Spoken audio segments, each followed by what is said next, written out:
Today, as we continue Aussie Space Month, thanks to spaceaustralia.com, I'm joined by one of the Gilmour brothers who got together and formed a rocket company. Adam Gilmour is here to have a Trekzone Conversation.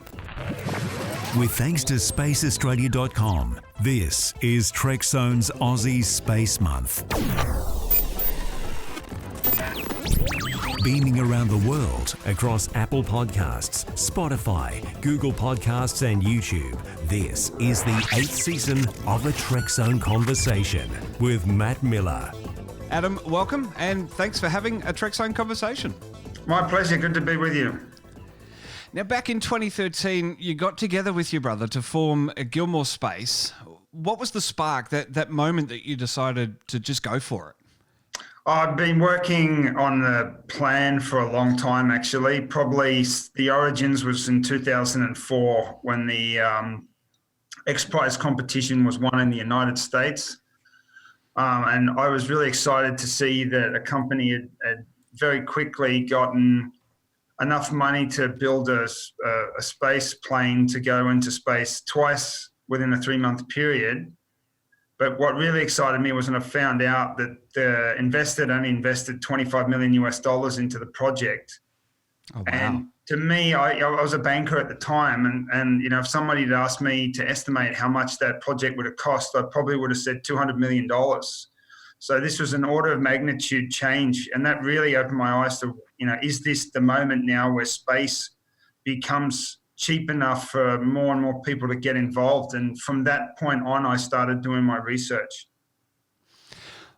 Well, was it a big career shift for you to move into Gilmour Space? Or, you said you were a banker moving into a rocket company, or was it always sort of a passion to, making rockets and space and that sort of stuff? Yeah, it was a big move. I mean, I was in financial markets. I've been doing that for 20 years. So I went from an area where I considered myself a master of the domain to an area where I considered myself a beginner of the domain. So I did a lot of study. I just hit the books hard, hit all the research papers hard, and was constantly trying to learn. And anybody we hired into the company that had experience, I would just drill them for information to learn as much as I could. So that was a big change, getting out of a comfort zone of knowing exactly what you're doing to a place where you really don't know what you're doing and you're learning as you go along. And surrounding yourself with all the people that, as you say, have that experience and can really push the company in the right direction in making the right moves. Yeah, I think the other big change for me was dealing with engineers. Engineers are a different mob of people. They kind of operate differently. They think differently. So having a vision and saying, this is what I want to do, and then getting a whole bunch of engineers to do it was initially a big challenge. But I've really learned how to deal with engineers now. And I think I speak like an engineer now. So it's a lot easier now than it was when we started. Well, now you can't just go to Bunnings, buy a kit rocket and achieve orbit. There's a lot of steps involved.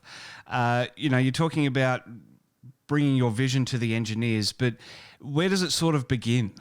How do you begin? Well, you begin with propulsion. That's how we began. I think, the guts of any rocket is the propulsion system. So we spent a lot of time working on the rocket engines and the propulsion systems around the engines. And then once you feel like that's going pretty well, then you've got to think about the rest of the rocket. So if you look at our launch vehicle, we're probably similar to any other rocket company in the way we divide up the rocket, but propulsion is one of the elements. Then you've got avionics as another element, then software, then mechanical structures, then ground support equipment. So you just have to start building up the teams that were going to do all of this as well, which is what we've been doing probably for the last 18 months. Well, getting a prototype built and getting it firing takes a lot of trial and error. And as those words imply, there's going to be some setbacks and some stumbles along the way. Has there ever been a moment where you questioned whether you were on the right track? No, I don't think so. I mean, I expected there to be failure. If you study the launch industry, it's a study of failure. I mean, there's never been a successful rocket launch on the first attempt in the history of all orbital vehicles, as far as I'm aware. So you expect it. Doesn't mean it doesn't hurt. It hurts tremendously when you have a failure, and we've had plenty. But I've always thought, okay, this is a journey on a path to space, and I kind of feel like it's inevitable that we'll get there. And you have to think that it's inevitable, because if you don't, then you start to worry. But yeah, I expect there'll be more pain ahead. We'll have more things go wrong. But I think what New Space does really well is they learn from their mistakes. If you look at SpaceX, he's blowing up a rocket like probably every 4 weeks. The new Starship. Yeah. People probably look at that and say, "Oh, geez, what are they doing? They don't know what they're doing." But actually, what they're doing is moving really fast and trying to hit the goal straight away. And every time they have a blow up, they've got all these sensors on it, and they learn what's going wrong. So. Exactly right. Well, and Starship 4, the most recent failure, Starship 5 was already under construction with lessons learnt from previous ones. So it's really that the stepping stones and just getting there and trying not to run too much before you can walk or even crawl. Yeah, but this is the trick. As soon as you can crawl, then you get up and you start running. That's what you have to do to build a rocket, because if you want to build it fast, you've got to move fast. Well, how do you and the team stay motivated through all of the challenges, through all the hurdles? Well, one of the ways we do it is we look at what our competitors are doing. We don't fiercely compete with anybody else. I think our goals are the same as a lot of other rocket companies. So, we often we'll all get upstairs on a big area and watch another rocket go into space and cheer it on. So that's one way we keep motivated. And then we have been doing a lot of successful tests. We've done some really fantastic rocket engine tests of late, and that's motivated a lot of the team. And then all the different sub-segments of the rocket have groups of people working on stuff. Whenever they do anything cool, we celebrate it. So it's not that hard. Well, last week you achieved a new record just a month after a milestone 45-second burn. The hybrid engine burnt cleanly for 110 seconds. What does that mean? Well, we're very happy with that. I think the thing that we've dealt with, hybrid rockets are a different kind of rocket engine. Most people use liquids and solids, and they've got a very, very established track record of performing to take things up into space. Hybrids have traditionally been used by universities for science experiments. So they've traditionally only had very short duration burns. When you're working on an orbital vehicle, you have to work, so ours is a 3-stage vehicle, so you work out how long the engine has to burn for each of the stages. And, the minimum is about 90 seconds and the maximum for us is 110. So 110 seconds represents a full mission duration burn for us. So that's how long we have to fire the motor to get to space. So each of the stages burns for 110 seconds. This was the upper stage, the one right up the top. So we were basically proving that, hybrid rockets can work and work really well for a full 110 seconds, which is what we need. Well, Adam, you were using 3D printed fuel there a little while ago. Is that still the case now? No, not really.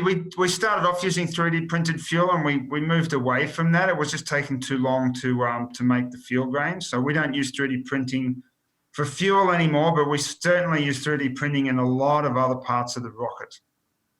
And does that drive the cost down? It does, definitely, for a rocket. 3D printing is fantastic for prototyping. I don't think anybody's figured out 3D printing for mass production. That'll be a big deal when they do. But for prototyping and limited production, it saves so much time, and time is money. So yeah, definitely it's fantastic to use 3D printing. I think that's one of the enablers of us and our competitors to move so quickly in rockets. Well, could this engine be the key to an all Aussie rocket launch? Absolutely. I mean, we're very positive about this. I think this is one of the last big technological challenges that was facing us.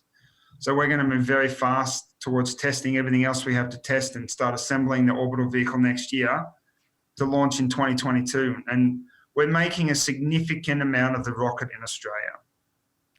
And does the Aussie space industry, having an Aussie space industry now, does that really help sort of centralise the goals and centralise the abilities for you? Yeah, it's moving that way. I think what the space agency's done well is they've kind of energised the rest of the industry to look towards space. So what we've been doing when we've worked with other partners to help us build some of the components for our rockets, their traditional industry is anything else. It's mining, it's racing, it's pipes or whatever it is, or aircraft manufacture, for example. So we go to them and say, hey, you've got all these machines, you've got all this experience. Can you make this part for us? And they're like, yeah, this is great. We'd love to do that. So, there's not a lot of other space component manufacturers in Australia, but there's other companies that can do it, and it'll come. As we keep growing and the industry keeps growing, you will find there will be dedicated space component manufacturers in Australia, which will be fantastic. Well, Adam, I think we need to watch this space as the Aussie space industry grows. It's going to be absolutely exciting times ahead. For anyone looking for more information, they can jump onto your website, gspacetech.com. Search for you on Twitter as well, at Gilmour Space. Trekzone's all over social media. Just search for Trekzone. Like, follow, and subscribe to get the latest podcasts and the latest releases from us. I'm on Twitter as well, at Miramat86. Adam, thanks for zooming into Trekzone today. My pleasure. Thanks for having me.